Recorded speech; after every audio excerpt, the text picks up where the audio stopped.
Doctor Ambedkar स्टेजवर शांत, गंभीर आणि दृढनिश्चयी उभे आहेत. त्यांचे डोळे थकलेले आहेत, पण ते विजेत्याच्या तेजाने चमकत आहेत. लाखो लोकांचा जमाव त्यांच्या समोर उभा आहे. ते मायक्रोफोन जवळ जातात, चष्मा समायोजित करतात आणि एक दीर्घ श्वास घेत बोलू लागतात. माझ्या प्रिय देशबांधवांनो, शोषित आणि वंचित समुदायातील माझ्या बंधू आणि भगिनींनो आणि या नवजात राष्ट्राच्या नागरिकांनो, जागे व्हा. हे संविधान तुमची ढाल आहे, पण ते धरून ठेवण्याची ताकद तुम्ही एकवटली पाहिजे. आज मी येथे उभा असताना माझ्या हातात असलेले हे भारतीय संविधान केवळ पानांचा गठ्ठा नाही, ते केवळ शाईने लिहिलेल्या शब्दांचा दस्तऐवज नाही. ते माझ्या घामाने, माझ्या रक्ताने, माझ्या निद्रानाशाच्या रात्रींनी आणि हजारो वर्षांपासून माझ्या समाजाच्या अश्रूंचे सार आहे. आज माझे हृदय केवळ आनंदानेच नाही, तर खोल चिंता आणि जबाबदारीच्या भावनेने देखील भरलेले आहे. आज मी तुम्हाला खुश करण्यासाठी गोड शब्द देणार नाही. आज मी तुम्हाला झोपी जाण्यासाठी लोरी म्हणायला आलो नाही. उलट मी तुम्हाला जागे करायला आलो आहे. कारण आपल्या समाजाने शतकानुशतके जी झोप अनुभवली आहे, त्याची किंमत आपण आपल्या गुलामगिरीतून चुकवली आहे. भारतीय संविधान तयार करण्याच्या वेदना आणि संघर्षाची आज आपण आनंदी आहात की आपल्याला आपले हक्क मिळाले आहेत. आपण आता मुक्त आहोत याचे कौतुक करत आहात. पण स्वातंत्र्याचा हा दस्तऐवज, समानतेचा हा दस्तऐवज तयार करण्यासाठी मला कोणत्या आगीतून जावे लागले हे तुम्हाला माहिती आहे का? जेव्हा मी संविधान सभेच्या मसुदा समितीचा अध्यक्ष म्हणून निवडून आलो, तेव्हा मी ती जबाबदारी स्वीकारली. पण मला माहीत होते की तो काट्यांचा मुकुट होता. मी आजारी होतो. माझे शरीर कमकुवत होत होते. डॉक्टरांनी मला विश्रांती घेण्याचा सल्ला दिला. माझी दृष्टी कमकुवत होत होती. मधुमेह माझ्या शरीराला आतून पोकळव करत होता. पण माझ्या समोर फक्त तुमची प्रतिमा होती, ती म्हणजे गावातील विहिरीचे पाणी पिण्यासाठी मारहाण झालेल्या त्या पीडित व्यक्तीची, त्या आईची, जिच्या मुलाला वर्गाबाहेर अभ्यासासाठी बसवण्यात आले होते. मी रात्रभर जागे राहायचो. जेव्हा संपूर्ण दिल्ली झोपली होती, तेव्हा माझा दिवा जळत राहील.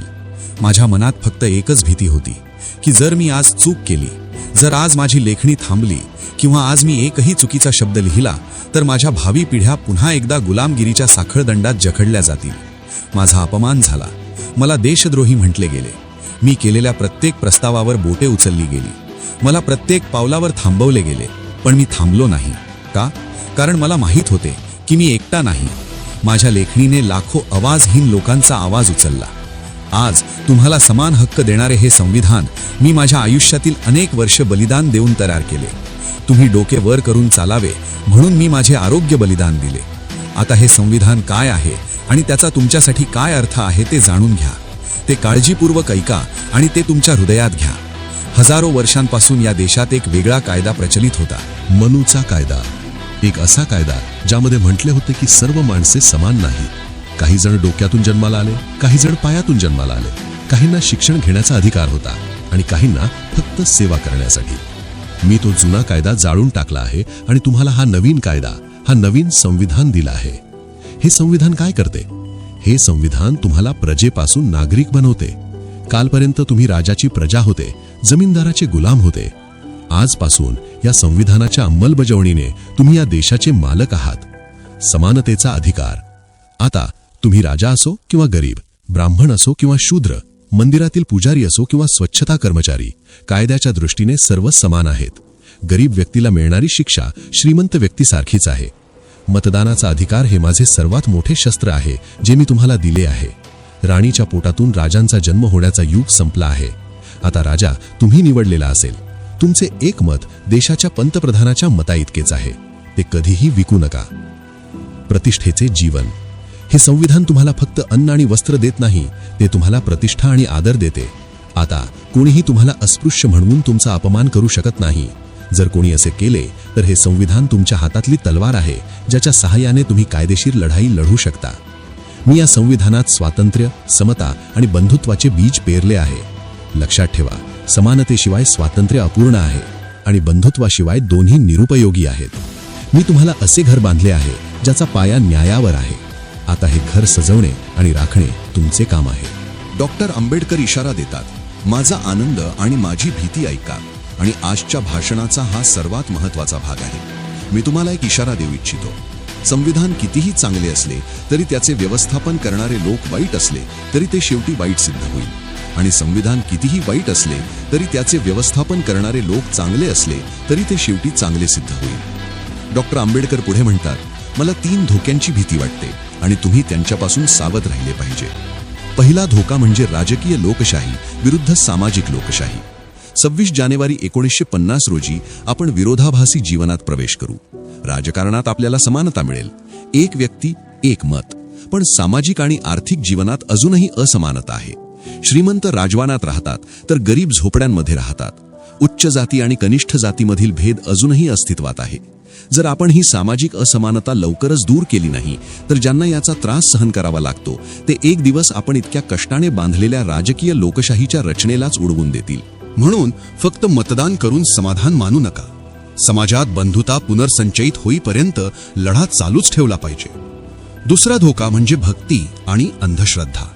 ही भारताची सर्वात मोठी कमकुवतता आहे. धर्मात भक्ती हा आत्ममुक्तीचा मार्ग असू शकतो, पण राजकारणात भक्ती हा अधोगती आणि हुकुमशाहीचा थेट मार्ग आहे. कोणत्याही नेत्याला, अगदी मलाही, इतके महान बनवू नका की तुम्ही तुमच्या मनाचा वापर करणे थांबवा. कोणत्याही महान माणसाच्या पायावर तुमचे हक्क ठेवू नका. कोणताही माणूस इतका महान नाही की आपण त्याच्यासाठी आपले स्वातंत्र्य गहाण ठेवावे. जर तुम्ही नेत्यांची पूजा केली तर तुम्ही पुन्हा स्वतःला गुलाम कराल. प्रश्न विचारायला शिका, तुमची बुद्धी वापरा. नायक पूजा टाळा, कारण ती लोकशाहीचा नाश करते. तिसरा धोका म्हणजे तुमचे मार्ग सोडू नका. जोपर्यंत आपल्याकडे संविधान नव्हते तोपर्यंत आपण सत्याग्रह केला, रस्ते अडवले आणि कायदे मोडले. ते सर्व ठीक होते. पण आता आपल्याकडे संविधान असल्याने आपण अराजकतेचे व्याकरण संपवायला पाहिजे. आपला मुद्दा मांडण्यासाठी हिंसाचाराचा अवलंब करू नका, रस्ते अडवू नका. संवैधानिक मार्गांनी लढायला शिका. न्यायालयाचे दरवाजे ठोठावा, संसदेत आवाज उठवा. जर तुम्ही कायदा स्वतःच्या हातात घेतला तर तुम्ही तुमचे रक्षण करणाऱ्या संविधानालाच कमकुवत कराल. भविष्याबद्दल डॉक्टर आंबेडकर म्हणतात, माझ्या मित्रांनो, मी माझे काम केले आहे. मी तुम्हाला चावी दिली आहे ज्याने तुम्ही तुमच्या नशिबाचे कुलूप उघडू शकता. पण लक्षात ठेवा, तुम्ही स्वतः दार उघडून आत जावे. मी आता म्हातारा होत आहे. माझे शरीर थकत आहे. मी कदाचित तुमच्यामध्ये जास्त काळ राहणार नाही. पण मला या गोष्टीचा दिलासा आहे की मी शतकानुशतके चिखलात अडकलेला रथ योग्य रीतीने उभा केला आहे. ते बाहेर काढून पक्क्या रस्त्यावर ठेवण्यात आले आहे. आता हा रथ पुढे नेण्याची जबाबदारी तुमची आहे. जर तुम्ही ते पुढे नेऊ शकत नसाल तर किमान ते मागे जाऊ देऊ नका. शिक्षित व्हा. फक्त पदवी मिळवण्यासाठी अभ्यास करू नका, तर बरोबर आणि चूक ओळखण्यासाठी सक्षम व्हा. सिंहिणीचे दूध प्या. एकजूट राहा. जातींमध्ये विभागलेले राहू नका. तुमची ताकद तुमच्या एकतेत आहे. जर तुम्ही विखुरलात तर तुम्हाला पुन्हा चिरडले जाईल. लढा. अन्यायाविरुद्ध कधीही गप्प बसू नका. हे संविधान तुम्हाला सिंह बनवते. आता मेंढ्यासारखे रडणे थांबवा. तुमच्यात या देशाचा शासक समुदाय बनण्याची क्षमता आहे. तुमचा न्यूनगंड दूर करा. बाबासाहेब आंबेडकर शेवटी म्हणतात, आज हसा, कारण तुमच्या पायातील बेड्या तुटल्या आहेत. आज आनंदी राहा, कारण आता तुमची मुले कोणासमोर भीक मागणार नाहीत तर त्यांच्या डोळ्यात पाहतील. आज अभिमान बाळगा, कारण तुम्ही जगातील सर्वात मोठ्या लोकशाहीचे संविधान तुमच्या हातात धरले आहे. पण माझा इशारा लक्षात ठेवा, हक्क ही अशी गोष्ट नाही जी कोणी तुम्हाला देते. हक्क ही अशी गोष्ट आहे जी कोणीही तुमच्याकडून हिरावून घेऊ शकत नाही. तुमच्या स्वातंत्र्याचे रक्षण तुमच्या जीवापेक्षाही जास्त करा. मी तुम्हाला एका प्रबुद्ध भारताचे स्वप्न देऊन जात आहे, जिथे मानवता हाच धर्म असेल. तुम्ही हे स्वप्न पूर्ण कराल का? तुम्ही या संविधानाचे रक्षण कराल का? उठा, जागे व्हा आणि तुमची गमावलेली प्रतिष्ठा पूर्णपणे परत मिळवेपर्यंत थांबू नका. या विषयावर तुमचे काय मत आहे? कृपया ते आमच्यासोबत शेअर करा. मी तुमच्या कॉमेंटची वाट पाहत आहे.